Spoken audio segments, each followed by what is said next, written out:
तो बच्चों, अब हमने आंकड़ों की मदद से भी ये जान लिया कि जल संकट क्या है।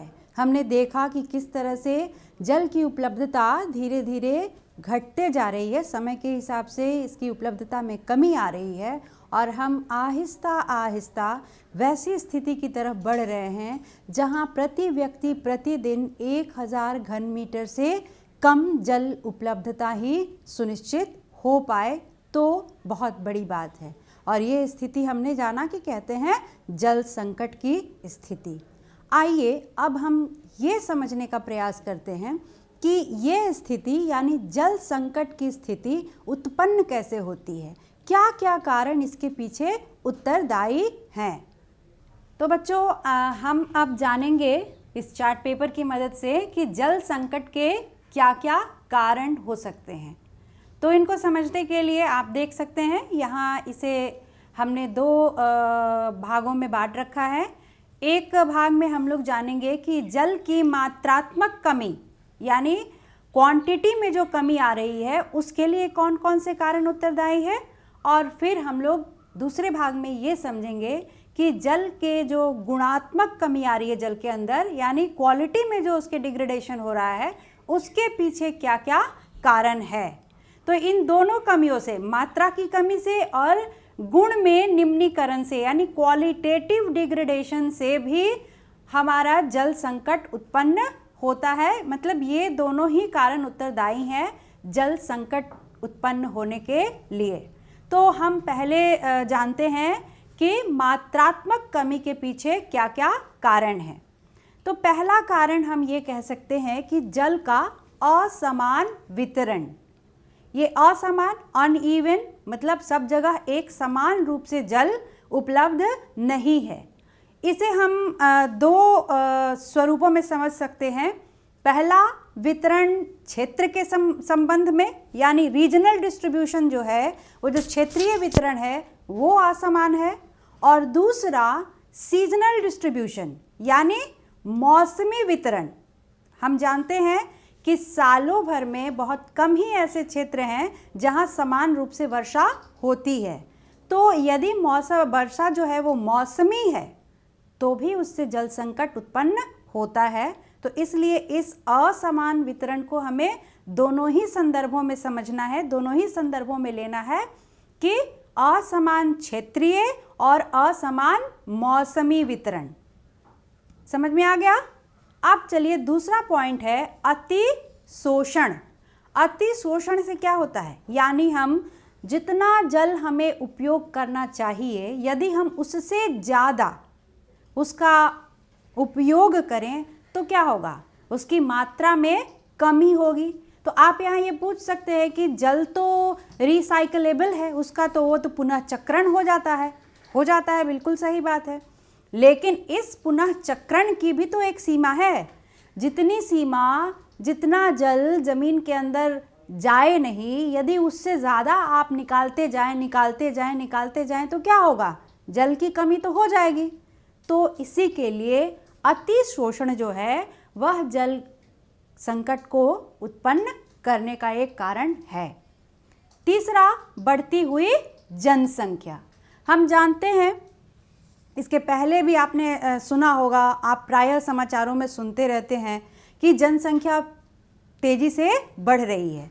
ये ना सिर्फ तेजी से बढ़ती जनसंख्या विश्व की समस्या है बल्कि हर एक स्तर पर, चाहे वो आप देश के स्तर पर लें, राज्य के स्तर पर लें, अपने गांव अपने शहर के स्तर पर लें, हर कहीं जनसंख्या तेजी से बढ़ती जा रही है और यह एक बहुत बड़ी समस्या है। आपको पता होगा कि 2011 में हमारे देश की जनसंख्या 125 करोड़ थी और अब आप प्रायः सुनते होंगे कि देश की 132 करोड़ जनसंख्या, 132 करोड़ लोग।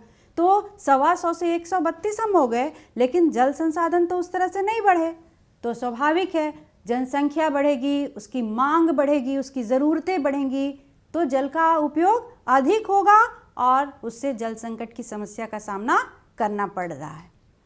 मांग में वृद्धि, तो ये दोनों कह सकते हैं कि एक दूसरे से के ऊपर डिपेंडेंट है। जैसे जैसे जनसंख्या बढ़ेगी वैसे वैसे मांग में वृद्धि होगी, चाहे वो घरेलू उपयोग के लिए हो, चाहे वो खेतों में फसल उगाने के लिए हो, ज़्यादा से ज़्यादा फसल उगाएंगे बढ़ती जनसंख्या को खिलाने के लिए।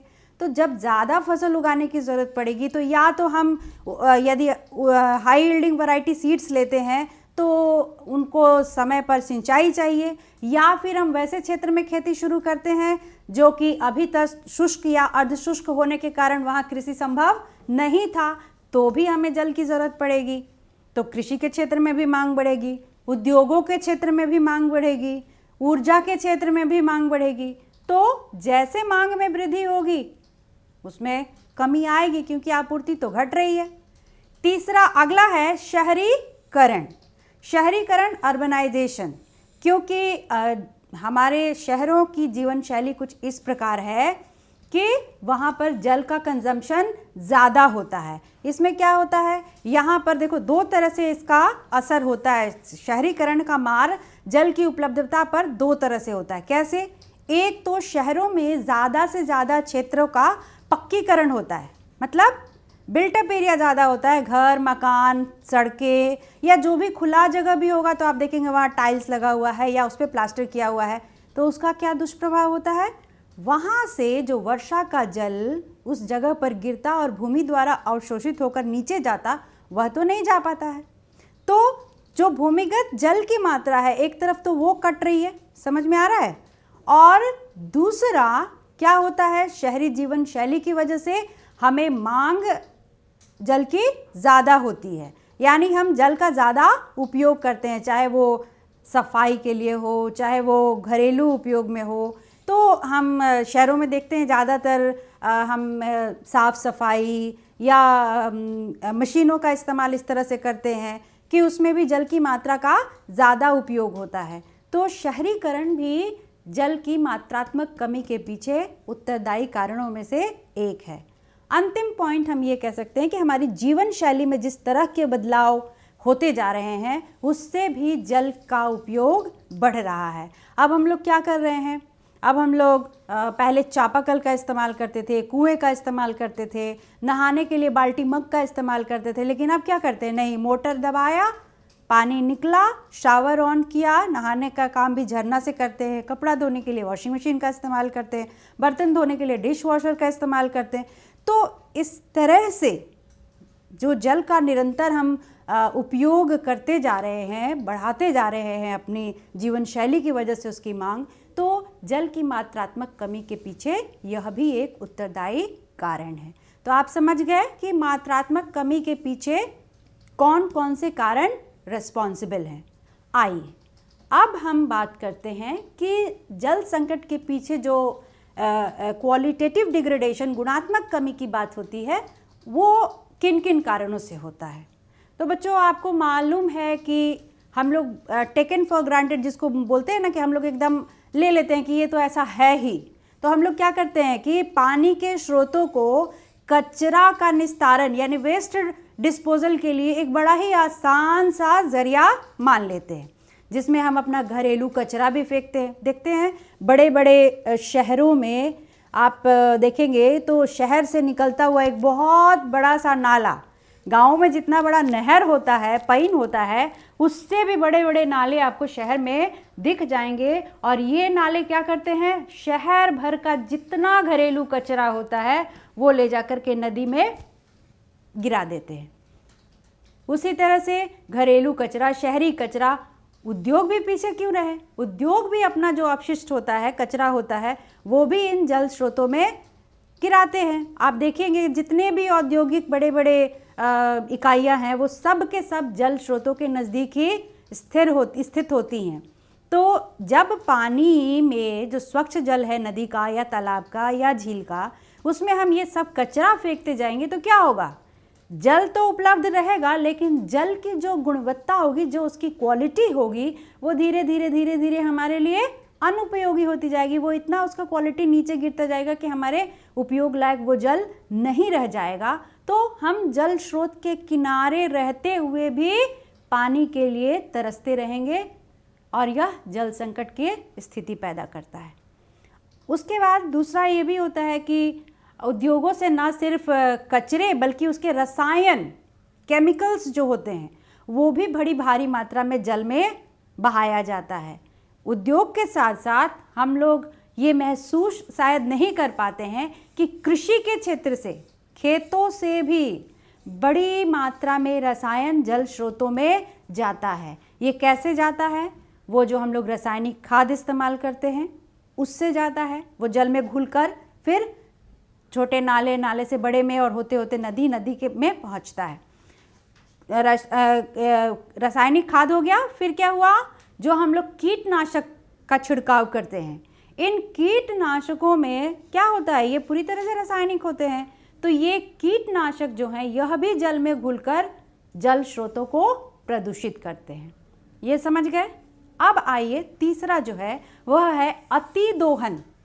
हमने यहाँ पर भी लिखा था अति शोषण, यहाँ पे भी लिख रहे हैं अति दोहन यानी अति शोषण। इससे क्या होता है? आपको मालूम होगा कि हम अब ज़्यादा से ज़्यादा आश्रित होते जा रहे हैं किस पर? भूमिगत जल स्रोतों पर। और अभी हमने चर्चा किया कि भूमिगत जल, शहरीकरण के कारण भूमिगत जल रिचार्ज नहीं हो पा रहा है, जितना उसका पुनः भरण नहीं हो पा रहा है, और हम निकालते जा रहे हैं। उससे क्या हो रहा है? ज़मीन के अंदर पानी कम होते जा रहा है और उसमें कुछ अवांछित तत्व जो कि जल में नहीं होने चाहिए, हमारे मनुष्य के उपयोग के लिए या पौधों के उपयोग के लिए या जीवों के उपयोग के लिए जल में वो चीज़ नहीं होना चाहिए, उन तत्वों का संकेंद्रण यानी कॉन्सेंट्रेशन बढ़ते जा रहा है। दो तत्व प्रमुख रूप से दिखते हैं। उसमें एक है संख्या, जिसे हम आर्सेनिक कहते हैं। यह मुख्य रूप से बिहार, हमारे अपने राज्य में, और पड़ोसी राज्य पश्चिम बंगाल के जल में, भूमिगत जल में बहुत बड़ी जो इसकी क्वांटिटी है वह देखने में आ रही है, और इसका बहुत ही बुरा असर हमारे शरीर पर पड़ता है। विशेष रूप से हड्डियां इससे बहुत बुरी तरह से प्रभावित होती हैं। अगला जो अवांछित तत्वों का संकेंद्रण पता चला है भूमिगत जल के अंदर, वो है फ्लोराइड का। आप जानते हैं फ्लोराइड दांतों के लिए, बोलते हैं ना दांत में फ्लोराइड टूथपेस्ट में है तो बड़ा अच्छा है। लेकिन ये फ्लोराइड जब बहुत ज़्यादा हो जाए तो ये बहुत हानिकारक भी होता है, और ये हानिकारक स्तर पर फ्लोराइड की मात्रा पहुंच चुकी है राजस्थान और महाराष्ट्र के भूमिगत जल स्रोतों में।